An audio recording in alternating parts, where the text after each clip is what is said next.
अस्सलाम वालेकुम। Programme capital view के साथ मैं हूं नाहिद चौधरी और नाज़रीन, हम बात करेंगे इस वक्त की पॉलिटिकल सिचुएशन के हवाले से।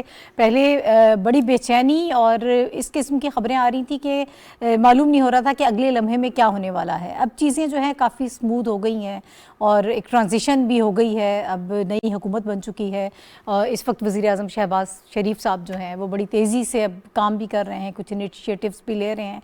जैसे एक उनका ट्रैक रिकॉर्ड रहा है, जैसे पंजाब में उन्होंने काम किए हैं, इस वक्त भी वो बड़ी तेज़ी से चीज़ों को बेहतरी की तरफ लेके जाने की कोशिश में हमें मसरूफ़ नज़र आ रहे हैं। अब आगे होना ही क्या जा रहा है। आज एक बड़ा एक इम्पॉर्टेंट आज का दिन इसलिए भी है, कैबिनेट के हवाले से भी कुछ मुशावरत हो रही है और पीएम हाउस में एक डिनर है, आप ये कह सकते हैं कि इफ्तार है, जिसमें तमाम पीटीएम की और तमाम पार्टीज़, पाकिस्तान पीपल्स पार्टी वाला भी मौजूद होंगी और मुशावरत के साथ काबीना के मामले में कुछ अहम जो चीज़ें हैं वो आज उम्मीद ये की जा रही है कि वो तय पाएंगी।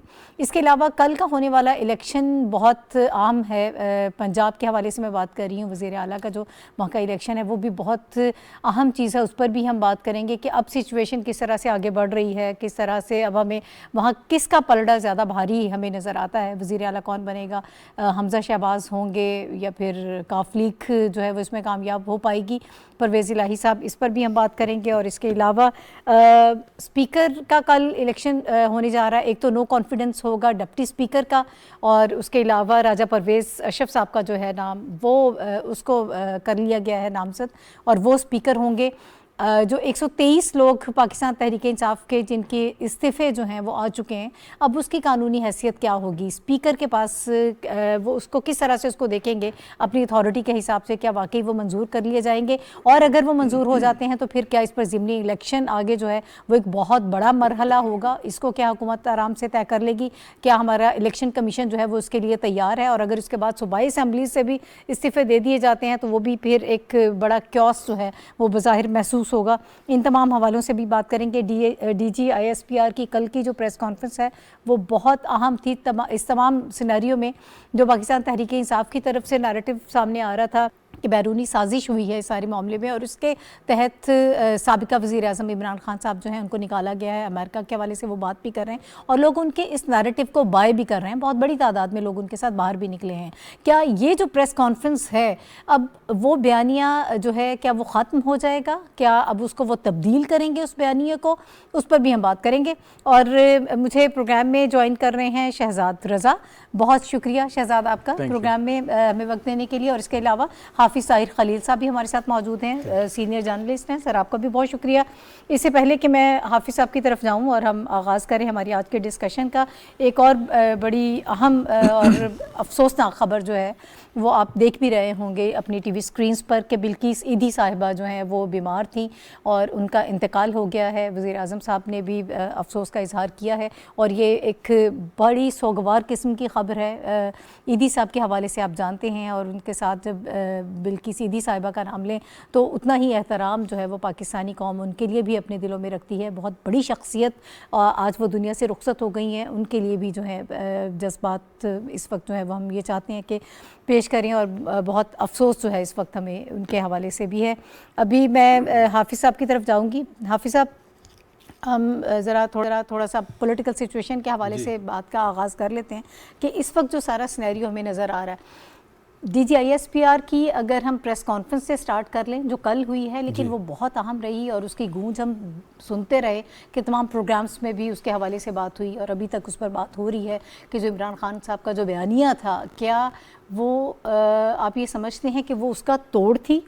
अब उनका जो बयानिया जो लोगों ने बाय किया, क्या अब ये समझते हैं कि वो थोड़ा पीछे रह गया है? और ये जो प्रेस कॉन्फ्रेंस आई है ये बड़ी अहम है और इसमें जो चीज़ें सामने आई हैं तो उसमें कुछ तब्दीली बयानिए में नज़र आएगी? नहीं, ये देखें नाहिद, आपने बहुत इम्पॉर्टेंट इश्यूज़ जो हैं वो आज डिस्कस किए हैं और बयान किए हैं। मेरा ख़्याल है पाकिस्तान के जो जितने भी करंट मसाइल हैं आप उनको लेकर आ गई हैं।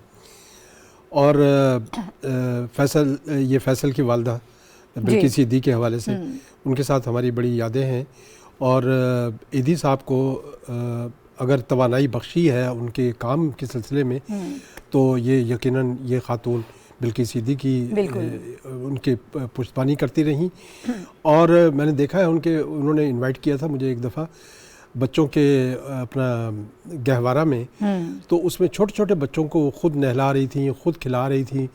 जितनी शफकत वो मैंने देखा है कि बिल्कुल एक हकीकी माँ की तरह जो है वो मुशफ़िक़ थी, और उन्होंने ईदी साहब को बहुत सहारा दिया था। अल्लाह ताला उनकी मग़फ़िरत फरमाए। आमीन।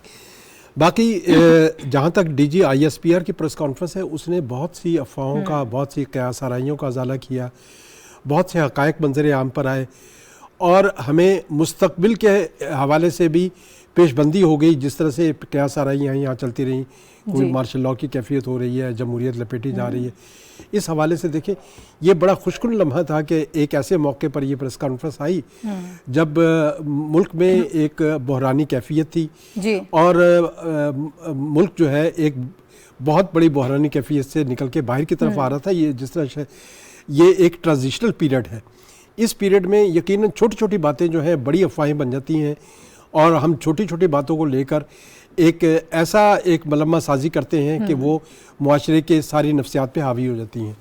तो DG ISPR की ने प्रेस कॉन्फ्रेंस में ना सिर्फ ये कि जो कॉन्स्पिरेसी थ्योरी चल रही थी पाकिस्तान के हवाले से, उसका भी इजाला किया, बहुत से हक़ाइक़ मंज़र आम पर आ गए। उन्होंने साफ साफ कह दिया कि जहाँ तक साजिश का मामला है, साजिश का वाकई कोई लफ्ज़ तो उसमें शामिल नहीं था एलामिये में। मैंने दोबारा भी देखा, शायद कुछ निकल आए, लेकिन ऐसी कोई बात नहीं थी। लेकिन इससे देखें बात यह है कि जिस तरह से ये बयानिया खड़ा किया गया और या खड़ा करने की कोशिश की जा रही है, उसके जो इम्पोर्टेंट पहलूज़ हैं वो तो एक तो ये था कि ये गैर मुल्की साजिश थी, सही। दूसरा ये था कि पाकिस्तान की खुद मुख्तारी कंप्रोमाइज़ हुई, और तीसरी बात ये थी कि हमें मुस्तकबिल में कैसे चलना है, एक खुद मुख्तार पाकिस्तान की हैसियत से जाना है, या जिस तरह से कहा जा रहा था कि हम वापस 47 की पोजीशन पर आ गए। मेरा ख्याल है कि ये कुछ इसमें ज़्यादा मफरूज़ों की बात चलती रही है, ठीक है। और हमने एक बात को बहुत आगे तक ले गए हैं। इसमें मेरा ख्याल है खुद मुख्तारी तो कंप्रोमाइज़ नहीं हुई, इस लिहाज से कि पाकिस्तान, देखें फैसला पाकिस्तान को करना है, फैसला ये अमेरिकन स्टेट ने नहीं करना, फैसला हमने करना है। और हम कहाँ तक जाते हैं अमेरिका के साथ, और यकीनन जो हालात हमें साबका दौर में नज़र आए वही हालात आज भी हैं, और पॉलिसियाँ जो है तब्दील नहीं होती। खारजा पॉलिसियाँ जो है अदारे बनाते हैं, खारजा पॉलिसियाँ हुकूमत नहीं बनाती, और ये एक अदारे की पॉलिसी है जिसमें तमाम स्टेक होल्डर्स शामिल हैं कि अमेरिका के साथ हमने कैसे जाना है, हमने रशिया के साथ कैसे ताल्लुकात रखने हैं, सऊदी अरब के साथ कैसे जाना है, इंडिया के साथ कैसे जाना है। ये तमाम मामलात किसी फ़र्द वाहिद या किसी एक गवर्नमेंट की सुपुर्दारी नहीं होती, ना उनकी जिम्मेदारी होती है, बल्कि इसमें तमाम स्टेक होल्डर बैठते हैं, फैसला करते हैं, पॉलिसियों का तसलसल होता है, और आज भी हम उसी पॉलिसी कर रहे हैं। ठीक है शहजाद, जिस नैरेटिव की हम बात कर रहे हैं इमरान खान साहब की, क्या वो नैरेटिव हर्ट हुआ है इस प्रेस कॉन्फ्रेंस के बाद? क्या अब उसको उसमें थोड़ा तब्दील करना पड़ेगा, उसमें कुछ तब्दीली आएगी? क्या एक्सपेक्ट कर रहे हैं आप फ्यूचर में? देखें, कल की जो बड़ी एक रिवीलिंग और मैं तो कहता हूँ शैटरिंग प्रेस कॉन्फ्रेंस थी DG ISPR की, और उन्होंने सही कहा कि आम तौर पे जो उन्होंने जिस तरीके से खुल के बोले और जैसे उन्होंने उनकी थोड़ा सा उनके जो लहजा था वो आम तौर पे नहीं होता, बहुत मोहतात रह के और इशारों कनायों में बातें की जाती हैं जो माजी में हमने प्रेस कॉन्फ्रेंस देखी। लेकिन कल जो था उन्होंने वाज़े तौर पे कई चीज़ें बिल्कुल खुल के और बड़ी बोल्ड प्रेस कॉन्फ्रेंस, और सवालों के जवाब भी उन्होंने दिए और उनके बड़े सख्त सवाल भी हुए। मार्शल लॉ की बात हुई, ये हुआ कि आखिरी रात क्या हुआ है, इस हवाले से भी बात हुई। प्रॉब्लम ये है कि एक तो हमें ये थोड़ा सा किसी एक इदारे को कंट्रोवर्शियल नहीं बनाना चाहिए। एक बात, अगर वो इन्वॉल्व नहीं है तो लाजमी तौर पे पाक फ़ौज हमारी बड़ी डिसिप्लिन्ड एक आर्मी है हमारी, और यही चीज़ है कि उसको सियासत में हम ना घसीटें। 2008 में जनरल मुशर्रफ साहब ने रिज़ाइन किया, उसके बाद से लेके आज तक हमें कोई ओपनली पब्लिकली पाक फ़ौज की सियासत में होने के शवाहिद नहीं मिले। अंदर खाना बात की जाती रही हो कि पाक फ़ौज ने मुदाखलत की, किसी को फेवर की, ये सेलेक्टेड लगे रहते थे अपोजिशन वाले जब खान साहब हुकूमत में थे, और अब इम्पोर्टेड गवर्नमेंट कह रहे हैं, और उस पर भी एक मजाक सोशल मीडिया पे बना ट्रेंड चल रहा है। तो एक चीज़ ये समझने की ज़रूरत है कि अगर उन्होंने की तो सबूत लेके आए, जैसे कल DG ISPR साहब भी बात कर रहे थे कि अगर कोई हमारी मुदाखलत के आपके पास सबूत हैं तो सामने ले आएँ, अगर आप ला सकते हैं। प्रॉब्लम ये है कि आज फवाद चौधरी साहब ने एक प्रेस कॉन्फ्रेंस की, उसमें उन्होंने कहा जो डीजी ISPR ने बातें की मैं उसकी तायीद करता हूँ, ये आज उन्होंने वाज़े तौर पे कहा। लेकिन थोड़ी देर पहले श्री मज़ारी साहिबा जो वफाकी वजीर रह चुकी हैं और स्ट्रेटेजिक और मिलिट्री इशूज़ में बड़ी अथॉरिटी रखती हैं, उनका बयान आता है, वो कहती है जी कि फौज ने रिक्वेस्ट की थी पीएम से कि आप हमसे मुलाकात करें, ये 3 ऑप्शन फौज ही ने दिए थे। यानी और वो उन्होंने बड़ा वाज़ेह कहा था कि ये हुकूमत की तरफ से ऑप्शंस हैं। यही मैं आपसे गुजारिश कर रहा हूं, लेकिन वो अभी तक किसी पे इंसिस्ट कर रहे हैं। मैं यही आपसे मैं यही तो बात अपने लेट मी फिनिश के यही बात कर रहा हूं कि उन्होंने टोटल कॉन्ट्रेडिक्ट कर दिया ISPR की प्रेस कॉन्फ्रेंस को। जो भी डीजी साहब बात कर रहे थे शीरी मज़ारी साहिबा ने वो कर दिया। अब शीरी मज़ारी साहिबा वही हैं जिन्होंने एक कारगिल पे मशहूर ज़माना किताब लिखी थी, और वो किताब भी आप पढ़ लें और उनकी कुर्बत एस्टैब्लिशमेंट के साथ जो माजी में थी वो भी सबको सामने है। इमरान खान साहब ने वही गलती की जो भुट्टो साहब ने किसी दौर में की थी कि उन्होंने अपोजिशन को से रास्ता निकालने के लिए फौज का सहारा लिया। खान साहब ने भी फौज का सहारा लिया। आपको याद होगा कि जब इमरान खान साहब धरना दे रहे थे, सो लास्ट टाइम पे नवाज गवर्नमेंट की तरफ से आर्मी को रिक्वेस्ट की कि आप ताहिरुल कादरी साहब और इमरान खान साहब से मिलें। हाफिज साहब को याद होगा, वो मिले और ये मामला रिजॉल्व हुआ। इस मौके पे भी अब अगर फौज ये कह रही है कि जी आपने बुलाया, आपने ऑप्शन दिए, आप उनको बिल्कुल मुंह के सामने आके उनको कॉन्ट्रडिक्ट कर रहे हैं, सो इसका क्या मतलब हुआ? इसका मतलब है कि आपने अपनी फौज को झूठा करार दे दिया, उस फौज को झूठा करार दिया कि जिसकी ताई दुनिया भर कर रही है कि जी ये बिल्कुल ठीक है। मामला जब अफाम तफहीम की तरफ जाता है, सो बहुत सी बातें जो आपको नागवार भी गुजरे उसको आपने इग्नोर करना होता है, दरगुजर करना होता है, आगे बढ़ना होता है। सो ये वक्त इमरान खान साहब के आगे बढ़ने का है। सियासी बयानिया उनका एक अच्छा बन गया, राइट और रॉन्ग जो भी, उस पर बहस में नहीं जाते। लेकिन अब आप इदारों से अपोजिशन में रहते हुए इस तरह की टकराव की सूरत हाल पैदा करेंगे, सो उसका कोई नतीजा अच्छा नहीं निकलेगा। ठीक है।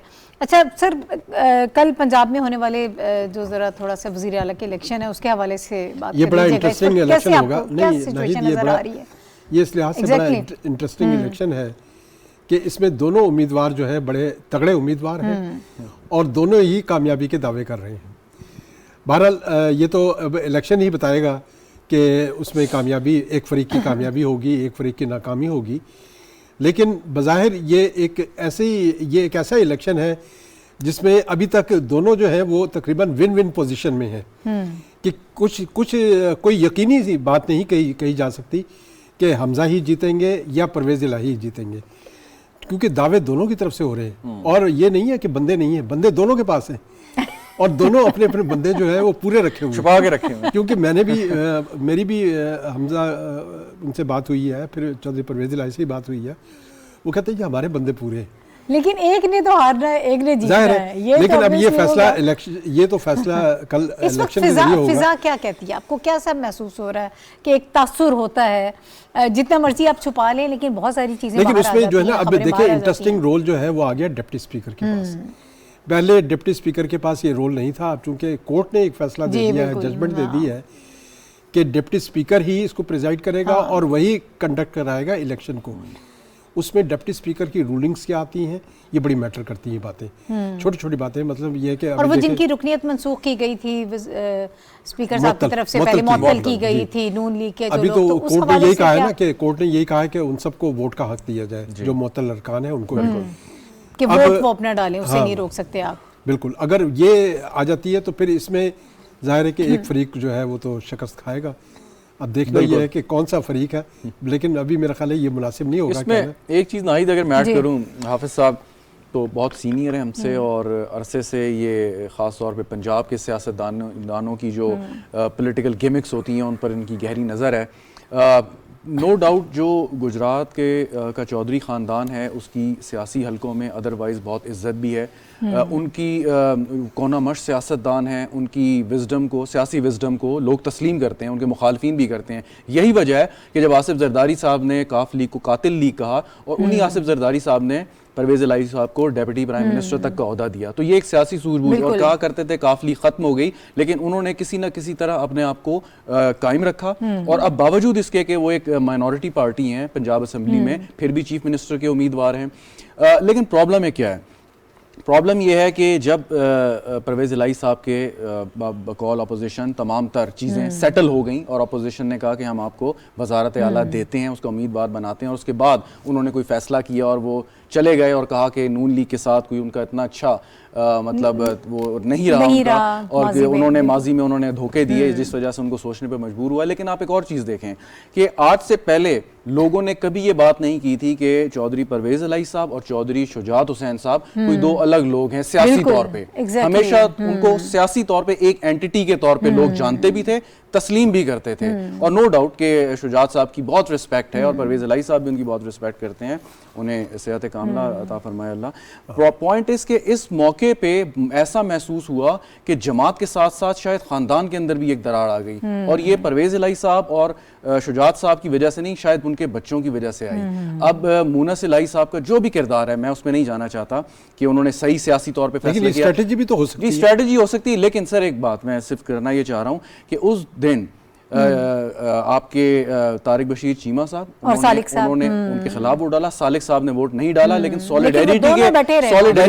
सॉलिडेरिटी के तौर पे थे। और उनसे जब कुछ सहाफियों की बात हुई तो उन्होंने कहा कि मैं सिर्फ आया हूं दिखाने कि मैं इनके साथ हूं, वोट इसलिए नहीं डालूंगा कि खानदानी ताल्लुकात भी हैं, ये कोट अनकोट उनके लफ्ज हैं। लेकिन बैठे वो अपोजिशन बेंचेस पर बैठे रहे। मेरा पॉइंट मेरा जरा अंडरस्टैंड कर लें जो मैं कहना चाह रहा हूं कि ये सियासी खानदान इस तरह के या जितना भी आप उन्हें डायनेस्टिक पॉलिटिक्स के हैं, ये असासा होते हैं मुल्क का। इन्होंने एक लंबी सियासत खेली है और आगे भी ये चल के यकीनन सियासी किरदार अदा करेंगे। लेकिन इस मौके पे आके मेरे ख्याल में परवेज इलाही साहब का ये फैसला शायद दुरुस्त नहीं था, दुरुस्त साबित शायद ना हो सके, ये कल ही पता चलेगा जैसे हाफिज साहब कह रहे हैं। लेकिन अगर परवेज इलाही साहब ये इलेक्शन जीतने में नाकाम हो गए तो मेरे ख्याल में उनकी सियासी सूझबूझ, अगर कल पीपल्स पार्टी जो है वो परवेज इलाही के हक में वोट देते फिर क्या करेंगे आप? नहीं, मैं तो यही कह रहा हूँ कि अगर वो नाकाम हो नहीं, अगर वो पीपल्स पार्टी उधर चले जाए, क्योंकि कल देखें जरदारी साहब का जो इंटरव्यू था जियो के साथ, उसमें एक बात की थी उन्होंने कहा था कि हमारे क्यू लीग के लिए दरवाजे अभी भी खुले हुए हैं और उनका राब्ता मौजूद है। और उनसे उन्होंने आपको याद होगा एक दो रोज पहले उन्होंने परवेज इलाही साहब ने उनसे कहा भी था कि आप अपने लोगों से कहें अपने मेंबर्स को, तो लेकिन वो जवाब नहीं दिया था, मुस्कुराए थे, लेकिन उन्होंने जवाब नहीं दिया। पीपल्स पार्टी की इस वक्त पॉलिटिक्स है, वो मिनिस्ट्री नहीं मांग रहे, वो कह रहे हैं जी कि हमें आप पाकिस्तान की कौमी असम्बली की स्पीकरशिप दे दें, पंजाब का जो है स्पीकरशिप दे दें। वो कहते हैं हमें ये वजारतों से गवर्नरशिप, पंजाब की गवर्नरशिप भी और स्पीकरशिप भी मांग रहे हैं, ठीक कि वहाँ हसन मुर्तज़ा को जो है स्पीकर का ओहदा दे दिया जाए। अच्छा हाफिज साहब, ये कंसेंसस हो पाएगा? अभी तो वो प्रेसिडेंट का भी जिस तरह से मौलाना फजलुर रहमान साहब नहीं, वो तो देखें बात ये है कि वो तो नहीं, वो देखें प्रेसिडेंट की इम्पीचमेंट जो है ना वो इंतहाई मुश्किल है, ये कोई आसान गेम नहीं है। ये नंबर्स गेम ऐसी है कि जिसमें नामुमकिनात जो हैं उनको मुमकिन बनाना बहुत ही मुश्किल काम है। उसकी वजह यह है कि प्रेसिडेंट का जो इलेक्टोरल ऑफिस है वो चारों सूबाई असम्बलियाँ भी शामिल है उसमें। लेकिन इम्पीचमेंट के लिए आइन ने ये कहा है कि सेनेट और कौमी असम्बली की 2/3 अक्सरियत मुश्तरका इजलास की। देखिए इस वक्त सेनेट का हाउस 100, 342, 442, ठीक है, ये बनता है पूरा ऐवान। इसकी 2/3 बनती है 292। 292 अरकान मेरे ख्याल है कि इनके पास नहीं है। इतनी आसान गेम नहीं है ये कि प्रेसिडेंट को भी इम्पीच कर दें। और चेयरमैन सेनेट का इन्होंने देख लिया था लास्ट ईयर कि 6 वोट से फिर आ गए थे वो तो, फिर बल्कि इन्हीं के अपने वोट टूट गए। तो अभी मेरा ख्याल है ना तो चेयरमैन सेनेट वाला, इस वक्त इनका जो देखें इनका जो फोकस है वो ज़्यादा उखाड़ पिछाड़ नहीं कि अदारों में उखाड़ पिछाड़ की जाए, बल्कि फोकस है कि मईशत ठीक कर लें, हम जो है लोगों को रिलीफ दे दें, हम ऐसे इकदाम कर लें कि जो पाकिस्तान की पायदारी, पाकिस्तान के जो पायदार हल है मसाइल का, उसकी तरफ चले उसकी तरफ जाएं। अब देखें ना, कल उन्होंने विजिट करना था बादशाह दयामिर बादशाह का, वो चाह रहे हैं कि जो वाटर सिक्योरिटी है हम उसको कम से कम यकीनी बना दें कि जो डैम्स बनने जा रहे हैं वो बन जाएं, जो पावर हाउसेस बंद हैं वो खुल जाएं, ताकि लोगों को लोड शेडिंग से निजात मिल जाए या सस्ती बिजली आ जाए। तो उनका जो इस वक्त फोकस है, इनका फोकस जो है ये नहीं है कि नैब का चेयरमैन बदल दिया जाए, नैब को ख़त्म कर दिया जाए, या यहाँ पर प्रेसिडेंट को प्रेसिडेंसी में किसी और को यहाँ पर बिठा दिया जाए, या चेयरमैन सेनेट। देखिए वहाँ तो एक नागज़ीर सूरत हाल थी कौमी असम्बली में कि उनका वो आगे चल नहीं पा रही थी अपोजिशन, कि जब तक उनके स्पीकर बैठे हुए, डिप्टी स्पीकर का भी कल उन्होंने इम्पीचमेंट करनी है, वोट ऑफ नो कॉन्फिडेंस लाना है उसके खिलाफ, वो चूँकि वो ये तो है ही नहीं वहाँ पर मौजूद और इन्होंने रेजिग्नेशन दे दिए, तो वो तो वन वे फैसला हो जाना है डिप्टी स्पीकर के खिलाफ भी। अच्छा, रेजिग्नेशन पे जरा थोड़ा सा एक तो खैर एक बड़ा कंफ्यूजन है नाहिद रेजिग्नेशन के हवाले से कि क्या रेजिग्नेशन इनफरादी होना चाहिए या इज्तिमाई होना चाहिए, जैसा कि अब हुआ है। ये एक इस पे बहस भी चल रही है, लेकिन जो लीगल एक ओपिनियन है, सर्टिफाइड ओपिनियन, जो इसे मुसद्दे का एक कहा जाता है कि राय है आइन की, मंशा ये है, देखिए ये इसलिए आइन ने मुश्किल रखा है कि कोई भी पार्लियामेंट्री पार्टी महज नाराज़ी की वजह से या किसी से वो किसी बात इशू उनका कोई बन गया है किसी रुकन का, तो उस बिना पर उसको रुकने से महरूम कर दिया जाए। आइन ने कुछ कदगनें लगाई हैं। ठीक है। उसमें आइन ने सबसे पहले कदगन ये लगाई है कि इस्तीफ़ा हाथ से तहरीर होना चाहिए। दूसरा ये है कि वो इस्तीफ़ा दस्तखत खुद करे, खुद उसके दस्तखत होने चाहिए। तीसरी कदगन ये लगाई है कि जब भी उसको स्पीकर या असेंबली सेक्रेटेरिएट तलब करे उसकी, और स्पीकर के लिए लाजिम करार दिया है कि जब भी ये क्वेश्चन अराइज हो जाए कि किसी मेंबर ने अपनी सीट से इस्तीफ़ा दिया है, तो स्पीकर पे 3 बातें लाजिम हो जाती हैं। नंबर 1 कि वो उसको कॉल करे और उससे मालूम करे कि ये इस्तीफ़ा आपने खुद दिया। ओके। नंबर 2 कि इस्तीफ़ा हकीकी है या किसी दबाव का नतीजा है। 2। तीसरा ये है कि उसको ये इख्तियार भी दिया आइन ने कि अगर स्पीकर मुतमईन ना हो इन दोनों बातों से, तो वो किसी सीक्रेट एजेंसी के ज़रिए रिपोर्ट मंगवाए कि आया ये तहकीकात की जाए कि इसने इस्तीफ़ा जो है दबाव पर दिया है, दबाव के तहत दिया या खुद दिया है रज़ाकाराना। ठीक है, ठीक। इस रिपोर्ट के आने के बाद स्पीकर उस क्वेश्चन का, मुझे याद है कि गौहर अयूब जब स्पीकर थे, MQM के अरकान ने इस्तीफ़े दिए इज्तिमाई अंदाज में, इसी तरह दे दिए जिस तरह 123 के कल आए हैं उनके 73 मेंबर से 43, तो वो इस्तीफ़े आए तो गौहर साहब ने इस्तीफ़े मंजूर नहीं किए। 3 महीने गुजर गए तो वो शोर मचा दिया उनके लीडर ने, इमरान फारूक ने, कि हमारे इस्तीफ़े मंजूर किए जाएं।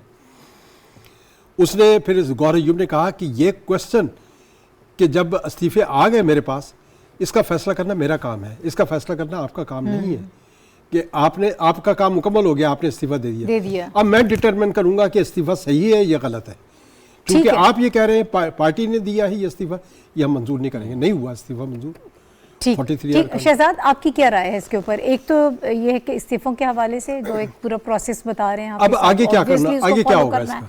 अब आगे क्या होगा? दूसरा ये कि अगर ये मंजूर हो जाते हैं तो फिर इस पर ऑब्वियसली बाई इलेक्शंस होंगे। मेरे ख्याल में इतनी जल्दी ये मंजूर नहीं होंगे। और हाफिज साहब जैसे भी बता रहे थे, बिल्कुल उन्होंने टू द पॉइंट और आइन और नेशनल असेंबली के जो कवानीन है उनके मुताबिक उन्होंने बात की है।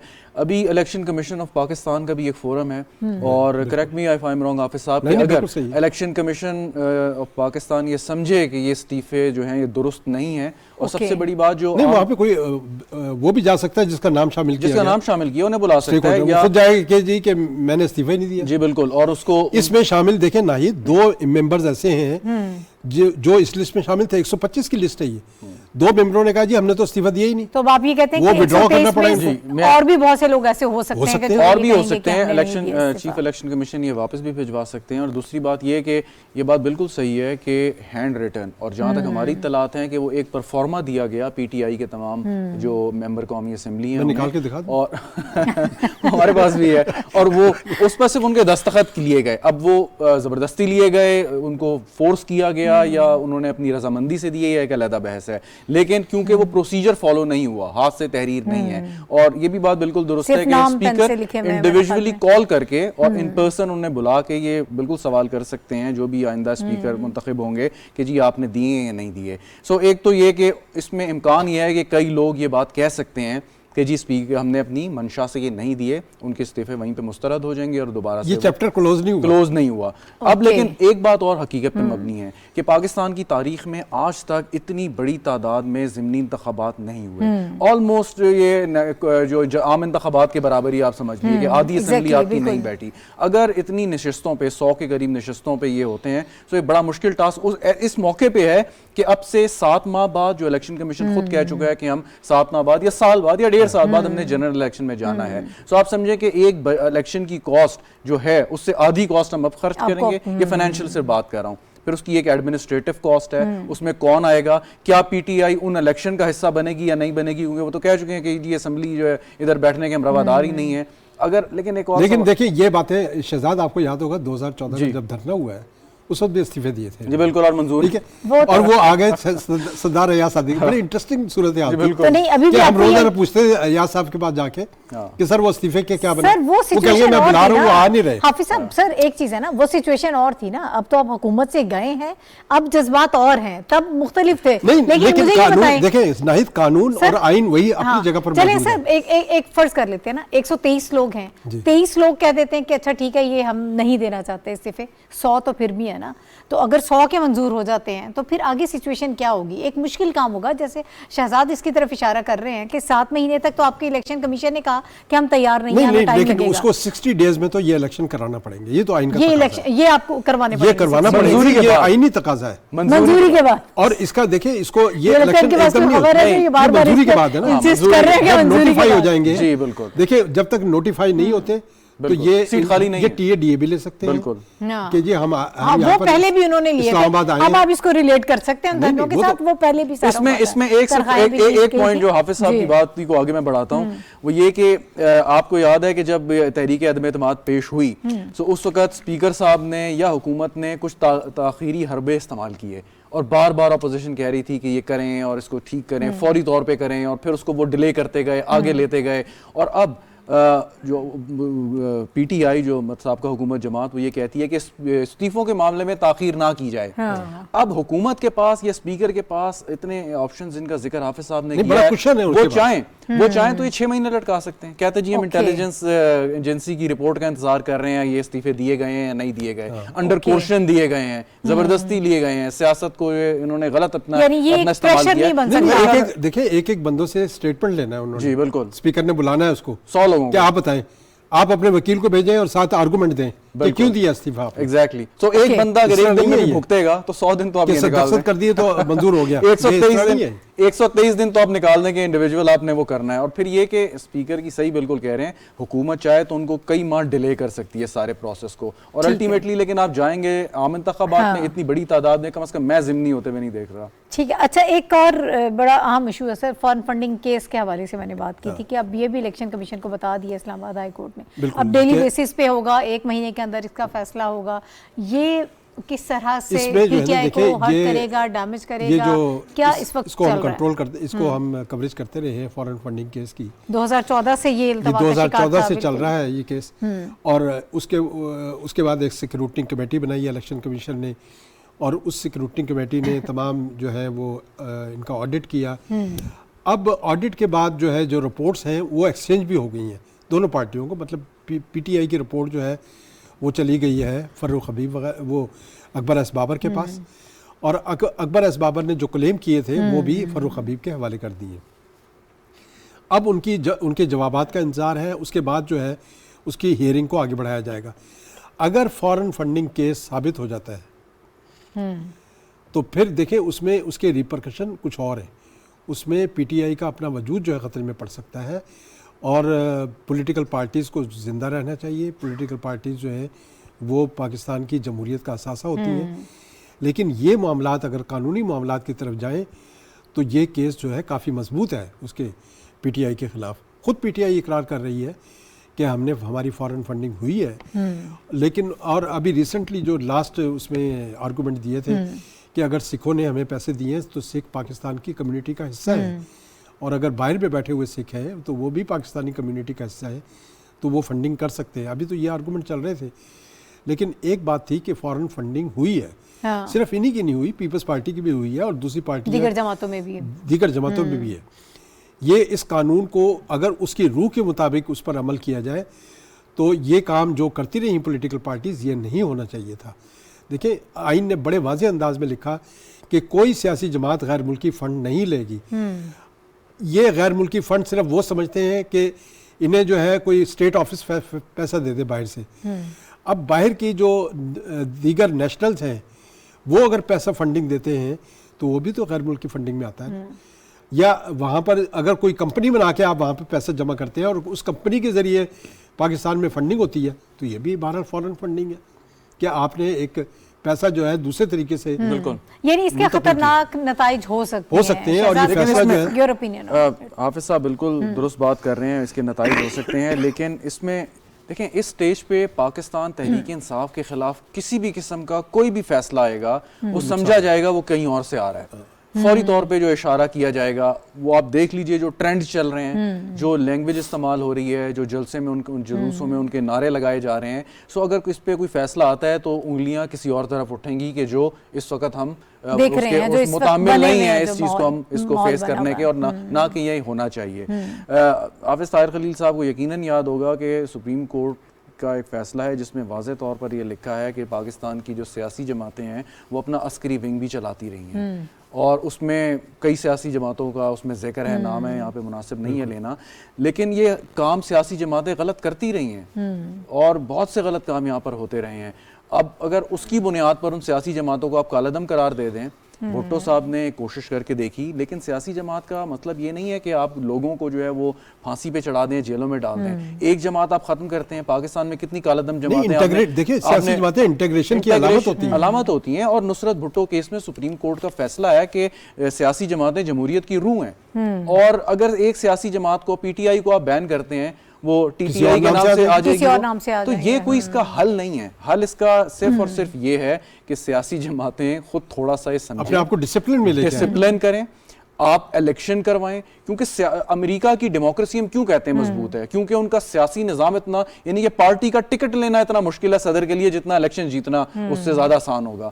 सो पॉइंट इसकी, अगर सियासी जमातें अपने सही तौर पर इलेक्शन कराएं, कोई तसव्वुर कर सकता है कि पीटीआई में इमरान खान के अलावा कोई जीतेगा, या नून लीग में शहबाज शरीफ या नवाज शरीफ के अलावा कोई आएगा, या पीपल्स पार्टी में जरदारी साहब के अलावा कोई आ सकता है। सो सियासी जमातों में अनफॉर्चुनेटली जमहूरियत उस तरीके से नहीं है। आप बड़े बड़े जो जमहूरियत के चैंपियन हैं और बड़े रिस्पेक्टेबल पॉलिटिशियंस हैं, उनसे जब ये आप सवाल करते हैं, वो कहते हैं जी ये लोगों का एक इश्क है, लव है, रोमांस है, अब उससे हम नहीं निकल सकते। तो इसमें क्या है कि अगर हमने लाइफ टाइम उनको जो है वो सदर बना दिया या चेयरपर्सन बना दिया, नहीं, ये कोई गुंजाइश नहीं है, गुंजाइश नहीं है।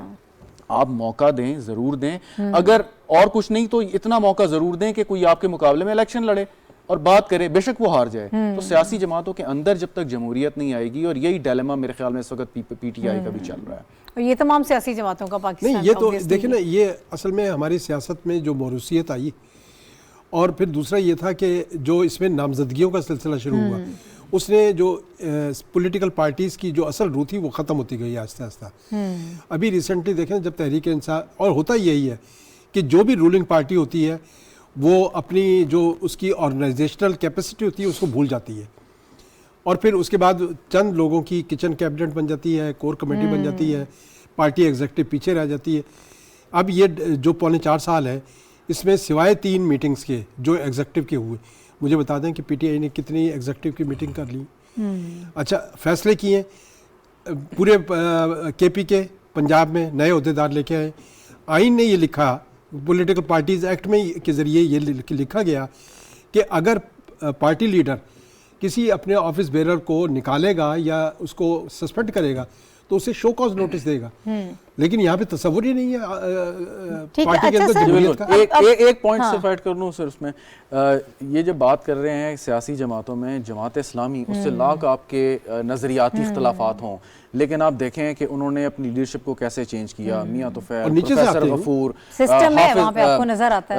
काजी हुसैन अहमद साहब, सिराजुल हक साहब, सो ये लोग, किसी एक सूबे से इनका ताल्लुक नहीं था, पाकिस्तान भर से इन लोगों ने आए और नीचे से आए, बिल्कुल दुरुस्त कहा। अब लियाकत बलोच साहब इतने सीनियर और मतलब रह चुके हैं, वो नहीं आ सके ऊपर, वो अमीर नहीं बन सके। सो मतलब एटलीस्ट उस जमात के नज़रियात से आप इख्तलाफ रखें, लेकिन कम अज़ कम उनकी सियासत से सीख लें कि वो किस तरीके से एक आम शख्स को, पार्टी रुकन को मौका देते हैं कि वो ऊपर आए। ये तो देखें, पार्टी के अंदर भी बड़ी रिजेंटमेंट, ये तो बड़ी बात है। ये तो जो पॉलिटिकल ट्रेनिंग की बात करते हैं, ये तो अपने वर्कर्स को इंतखाबी अमल की ट्रेनिंग नहीं देते। इनके तो जो पोलिंग एजेंट बैठे होते हैं वो तो पोलिंग खत्म होती है तो चले जाते हैं, उनको तो पता ही नहीं होता कि इसमें फॉर्म नंबर 45 क्या है, फॉर्म नंबर 20 क्या है। इलेक्शन के करीब इस पे ज्यादा बात करेंगे जब इलेक्शन ये ट्रेनिंग की बात कर रहा हूँ। अभी मुझे ये बताइए सर, ओवरऑल एक तो हम थोड़ा सा कश्मीर के इलेक्शन के हवाले से भी बात करना चाह रहे थे। अब वो हाई कोर्ट ने जो है वो आगे उसको मुलतवी कर दिया है, मंडे तक रोक दिया गया। उसको, तो उस पर भी थोड़ी सी अगर आप राय देना चाहें उस पर भी हम बात कर लेते हैं। लेकिन मुझे एंड में मैं ये चाहती हूँ कि थोड़ा सा अब इस वक्त जो गवर्नमेंट है इसके लिए क्या चैलेंजेस आप देख रहे हैं, जिनको फौरी इन्होंने प्रायोरिटी पे जिन चीज़ों को लेकर चलना है, जिसकी तरफ फौरी तवज्जो देनी है। मेरा ख्याल है कि देखें, अभी मियाँ शहबाज शरीफ ने कुछ जर्नलिस्टों को भी अभी इन्वाइट किया था जी, तो वो ये समझ रहे हैं कि पाकिस्तान का जो सबसे बड़ा मसला है वो इकोनॉमी का मसला है। मेरा ख्याल है बिल्कुल ठीक समझ रहे हो कि हमारी इकोनॉमी जो है वो बड़ी खस्ता हाली का शिकार है और बड़ी तेज़ी से वो नोज़ल पॉइंट की तरफ जा रही है। हमें अगर उसको सहारा देना है मईशत को तो यहाँ पॉलिटिकल स्टेबिलिटी चाहिए कि एक मजबूत गवर्नमेंट चाहिए जो फैसले कर सके और पॉलिसियों का तसलसल बरकरार रख सके, ये बहुत ज़रूरी है। ठीक है। तो उनसे उनके जहन में भी एक खाका है और हमारी बात हुई है कि वो एक चार्टर ऑफ इकोनॉमी करना चाहते हैं पॉलिटिकल पार्टीज़ के साथ बैठ के, ठीक है, जिसमें तहरीक इंसाफ भी शामिल हो, पीडीएम भी शामिल हो, दीगर पार्टियां भी शामिल हो जो पार्लियामेंट में नहीं है। ठीक है।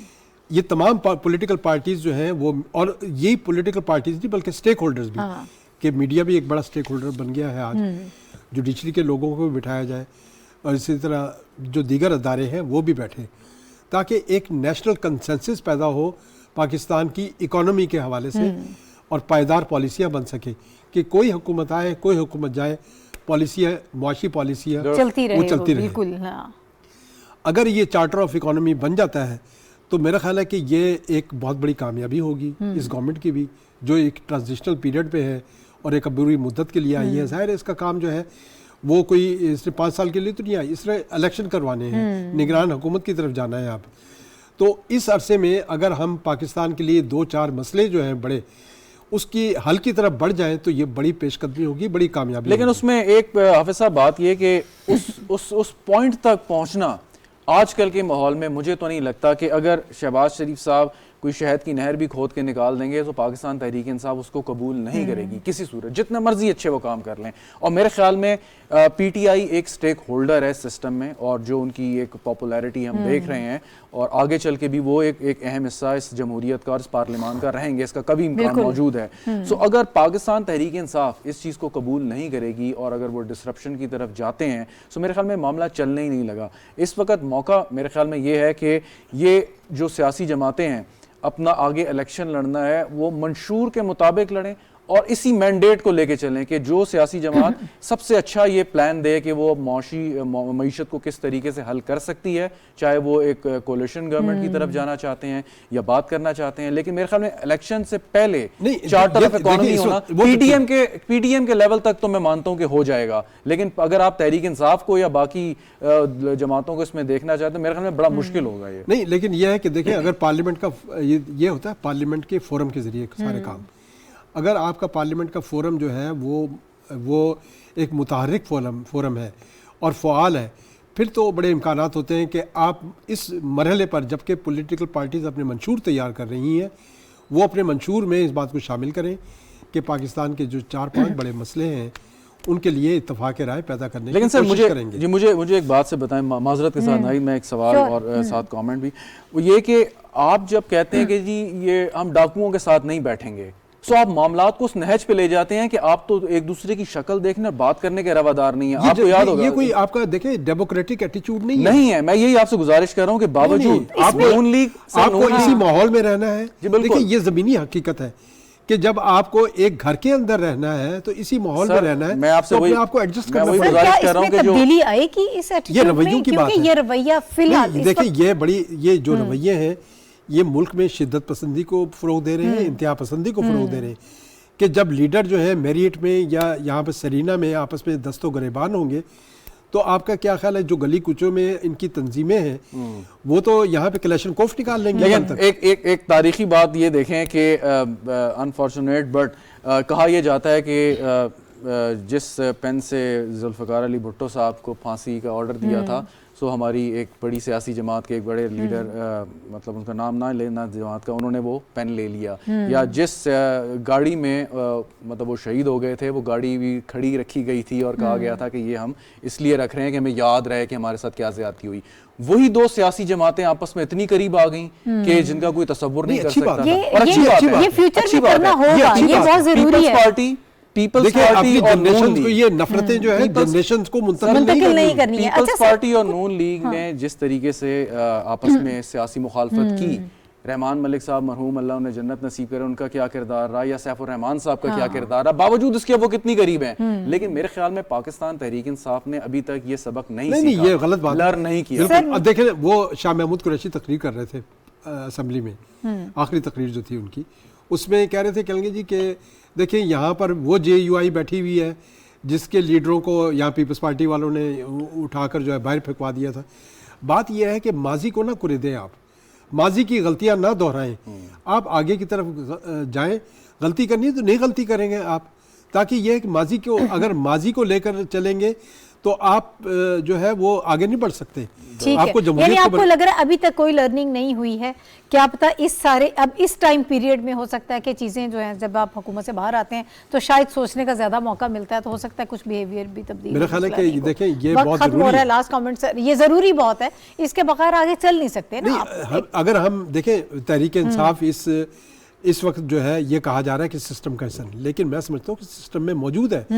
देखें KP के असेंबली उसके पास है, पंजाब असेंबली में उसकी सबसे ज़्यादा नशिस्तें हैं, सिंध में अपोजिशन में है, वो बलूचिस्तान में है, तो ये सिस्टम में एक देखें एक ऑर्गन से अलग हुई है ना, वो सिस्टम से अलग नहीं हुए, सिर्फ नेशनल असेंबली से अलग हुए और कल वापस लास्ट कमेंट कर दीजिएगा शहजाद। मेरे ख्याल में जब तक पाकिस्तान तहरीक इंसाफ ने जो जलसों का शेड्यूल दिया है और उनको पजीराई भी मिल रही है, मेरे ख्याल में इतनी जल्दी वो इस पॉपुलैरिटी वेव को नीचे नहीं आने देंगे। किसी भी किस्म की रिकंसिलिएशन का मतलब वो समझेंगे कि रिट्रीट है। सो लोग उनके इस एग्रेसिव पॉलिटिक्स पे निकल रहे हैं तो वो उन्हें सूट करती है, तो आगे भी इस चीज को वो टेम्परेचर वो ऊपर ही रखेंगे, नीचे नहीं लाएंगे। हाँ, इसीलिए वो डिमांड भी कर रहे हैं कि फौरी तौर पर लेकिन उसका हल यही है, की तरफ जाना चाहिए। उसका हल यही है कि यहाँ पर फ्रेश मैंडेट आ जाए। जी बिल्कुल, ठीक है, बहुत शुक्रिया हाफिज ताहिर खलील साहब हमारे साथ मौजूद थे, शहजाद रजा हमारे साथ मौजूद थे, और नाज़रीन जो पॉलिटिकल सिचुएशन है उसके हवाले से हम बात कर रहे थे। इस वक्त चैलेंजेस क्या हैं, उनको मीट करने के लिए जो करंट गवर्नमेंट है उसकी क्या प्रायोरिटीज़ हो सकती हैं, क्या उसका फोकस हो सकता है,